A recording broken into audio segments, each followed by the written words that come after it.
بسم اللہ الرحمن الرحیم۔ ایک سوال عام طور پر لوگوں کی جانب سے کیا جاتا ہے کہ بہت سارے اہل تشیع نمازیں تو پڑھتے ہیں مگر وہ زکوٰۃ ادا نہیں کرتے، جبکہ قرآن مجید میں تقریباً جہاں جہاں نماز کا تذکرہ آیا ہے وہاں زکوٰۃ کا تذکرہ بھی آیا ہے۔ اقیموا الصلاۃ وآتوا الزکاۃ، نماز قائم کرو اور زکوٰۃ ادا کرو۔ تو سوال یہ پیدا ہوتا ہے کہ پھر زکوٰۃ کیوں نہیں دیتے؟ حقیقت یہ ہے کہ ہم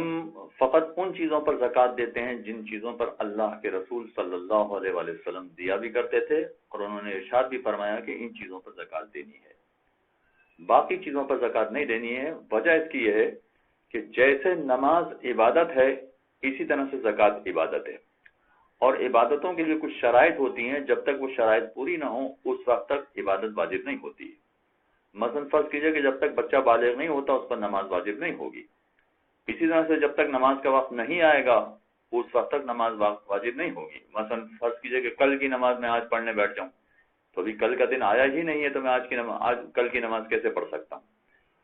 اس کے لیے یہ بھی شرط ہے کہ میرے پاس طہارت ہو، یہ بھی شرط ہے کہ قبلہ وغیرہ موجود ہو، تب نماز کی شرائط پوری ہوتی ہیں۔ تو جیسے نماز کے لیے شرائط ہیں اسی طرح سے زکوٰۃ کے لیے شرائط ہیں، جب تک وہ شرائط پوری نہیں ہوں گی اس وقت تک زکوٰۃ دینا ضروری نہیں ہوگا۔ اور فقط اپنی جانب سے یہ فرض کر لینا کہ صاحب ان چیزوں پر زکوٰۃ دینا پڑے گی، یہ عبادت نہیں کہلائے گی، اس لیے کہ عبادت میں جیسا طریقہ بتایا گیا ہوتا ہے ویسا طریقہ اختیار کرنا پڑتا ہے، ورنہ وہ عبادت باطل ہو جاتی ہے۔ مثلا فرض کیجئے کہ مغرب کی 3 رکعت ہے اور میں مغرب کی 4 رکعت نماز پڑھوں تو میری مغرب کی نماز باطل ہو جائے گی۔ اور اگر کوئی مجھ سے سوال کرے کہ صاحب آپ نے 4 رکعت نماز پڑھ لی ہے، نماز باطل ہو گئی ہے، اور میں یہ جواب دوں کہ صاحب باطل کیسے ہو گئی ہے، خدا نے 3 رکعت مانگی تھی، میں نے 4 رکعت دے دی ہے،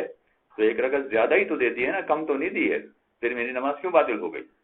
لیکن کوئی اس بات کو مانے گا نہیں، ہر ایک یہی کہے گا کہ جی ہاں آپ نے زیادہ بھی دے دی ہے تب بھی آپ کی نماز باطل ہے، اس لیے کہ یہ نماز جیسے بتائی گئی ہے ویسے ہی پڑھنا پڑے گی۔ بالکل زکوٰۃ کا معاملہ بھی ایسا ہی ہے، جیسے زکوٰۃ بتائی گئی ہے ویسے ہی زکوٰۃ دینا پڑے گی۔ ہم اپنی طرف سے نہ اس میں کوئی اضافہ کر سکتے ہیں نہ اس میں کسی طرح کی کمی کر سکتے ہیں۔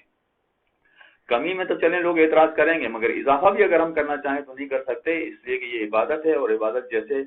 اللہ کے رسول صلی اللہ علیہ وآلہ وسلم نے بتائی ہے اسی طرح سے انجام دینی پڑتی ہے۔ لہذا وہ ساری چیزیں کہ جو اللہ کے رسول نے بتائی ہیں اگر ان احادیث کا مطالعہ کیا جائے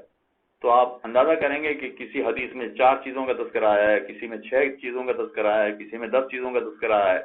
بس اس سے زیادہ چیزوں کا تذکرہ نہیں آیا ہے۔ باقاعدہ بتایا گیا کہ ان چیزوں پر زکوٰۃ دیں۔ اگر باقاعدہ احادیث میں بتا دیا گیا ہے کہ ان چیزوں پر زکوٰۃ دیں تو ان سے زیادہ چیزوں پر زکوٰۃ دینا یہ عبادت نہیں کہلائے گی، تو عبادت کے مخالف ہو جائے گا۔ چنانچہ جن چیزوں پر اللہ کے رسول نے کہا ہے فقط ان چیزوں پر زکوٰۃ ہم ادا کرتے ہیں اور ادا کرنا چاہیے ان چیزوں پر، اور باقی چیزیں ہم فقط یہ فرض کر لیں کہ ان کی بھی مالیت ہوتی ہے اور ان کے بھی ویلیو ہوتی ہے، مانیٹری ویلیو ہوتی ہے اس کی، لہذا اس پر زکوٰۃ ادا کرنا چاہیے، تو ایسا نہیں ہے۔ اللہ کے رسول کے زمانے میں بھی بہت ساری چیزیں ایسی تھیں کہ جن کی مالیت ہوتی تھی مگر اللہ کے رسول نے ان کا نام نہیں لیا کہ ان چیزوں پر زکوٰۃ ہوتی ہے۔ ہزاروں چیزیں ایسی ہیں کہ جن کا تذکرہ حدیثوں میں نہیں آیا ہے، اور جب نہیں آیا ہے تو پھر ان چیزوں پر زکوٰۃ نہیں ہوگی۔ یہ جیسے اللہ کے رسول نے فرمایا ہے فقط انہی چیزوں پر زکوٰۃ ہوگی، ورنہ رسول کی یہ حدیث معاذ اللہ ثم معاذ اللہ لغو ہو جائیں گی، بیکار ہو جائیں گی۔ انہیں رسول نے اگر کسی حدیث میں 4 چیزوں کا تذکرہ کیا ہے، کسی حدیث میں 10 چیزوں کا تذکرہ کیا ہے، کسی حدیث میں 6 چیزوں کا تذکرہ کیا ہے،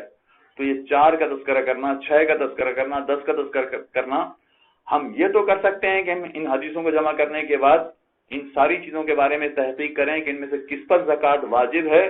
اور کس پر زکوٰۃ سنت ہے یا مستحب ہے، یہ تو ہم تحقیق کر سکتے ہیں، مگر ان کے علاوہ باقی چیزوں کا جس کا تذکرہ ہی نہیں کیا تو اگر ہم فرض کریں ان پر زکوٰۃ دینے بیٹھ جاتے ہیں فقط یہ فرض کرتے ہوئے کہ ان کی بھی مالیت ہوتی ہے لہذا اس پر زکوٰۃ دینا چاہیے، تو رسول نے جو 4 چیزیں یا 6 چیزوں کا تذکرہ کیا ہے یہ لغو ہو جائے گا، بیکار ہو جائے گا، معاذ اللہ ثم معاذ اللہ۔ حقیقت یہ ہے کہ اگر ساری چیزوں پر زکوٰۃ ہوتی تو اللہ کے رسول کو یہ ارشاد فرمانا چاہیے کہ کہا کہ جن چیزوں کی مالیت ہوتی ہے سب پر زکوٰۃ ہے، جبکہ ایسی حدیث نہیں ہے کہ جن جن چیزوں کی مالیت سمجھی جاتی ہے ان سب پر زکوٰۃ ہوتی ہے، ایسا نہیں ہے۔ تو اگر فرض کریں کہ اگر کسی مقام پر ہم یہ فرض کر لیں کہ جن چیزوں کی بھی مالیت ہوتی ہے ان پر زکوٰۃ ہے، تو اس کا نتیجہ کیا نکلے گا کہ جس کی مالیت نہیں ہوتی ہے اس پر زکوٰۃ نہیں ہے۔ تو بہت ساری چیزیں ایسی نکل جائیں گی کہ جس پر زکوٰۃ آنا چاہیے مگر زکوٰۃ نہیں آئے گی۔ یعنی فرض کیجئے کہ کسی مقام پر گندم بے تحاشا پیدا ہوتی ہے اور اتنی زیادہ پیدا ہوتی ہے کہ لوگ اس کی پرواہی نہیں کرتے ہیں، تو ہم کہیں کہ صاحب ان گندم کی کوئی مالیت نہیں ہے، جو اٹھا کے چاہے لے جائے، چاہے اگرچہ ہماری زمین پر یہ گندم ہوگی ہے، مگر اس کے باوجود اس کی کوئی مالیت نہیں ہے، اس کی کوئی حقیقت نہیں ہے، اس لیے کہ سب کے یہاں گندم اتنی زیادہ ہو رہی ہے، تو اس گندم کی کوئی مالیت نہیں رہ گئی، کوئی وقت نہیں رہ گئی، لہٰذا اس پر زکوٰۃ نہیں ہوگی۔ نتیجہ نکلے گا کہ جس پر اللہ کے رسول نے کہا تھا کہ زکوٰۃ دو، ہم فقط اس کو زکوٰۃ تو اس لیے نکال دیں گے کہ اس کی مالیت نہیں رہی، جبکہ اللہ کے رسول کہہ رہے ہیں کہ اس پر زکوٰۃ دو،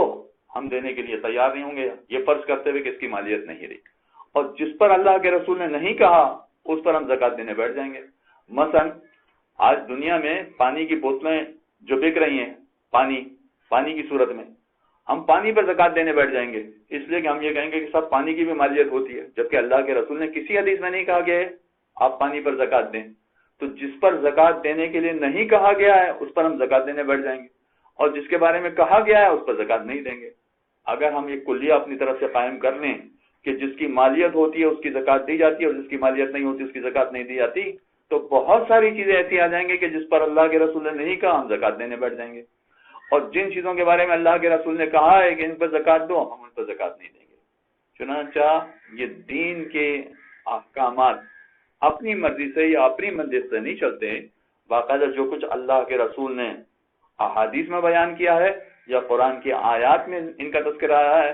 فقط وہی چیزیں عبادات کے اعتبار سے واجب یا فرض بنتی ہیں، ورنہ عام چیزیں اپنی منطق کے اعتبار سے نہ ان کو واجب بنا سکتے ہیں نہ ان کو فرض بنا سکتے ہیں۔ یہ دین میں ایک طرح کی مداخلت ہو جائے گی۔ صلی اللہ علی محمد اللهم صل على محمد وآل محمد۔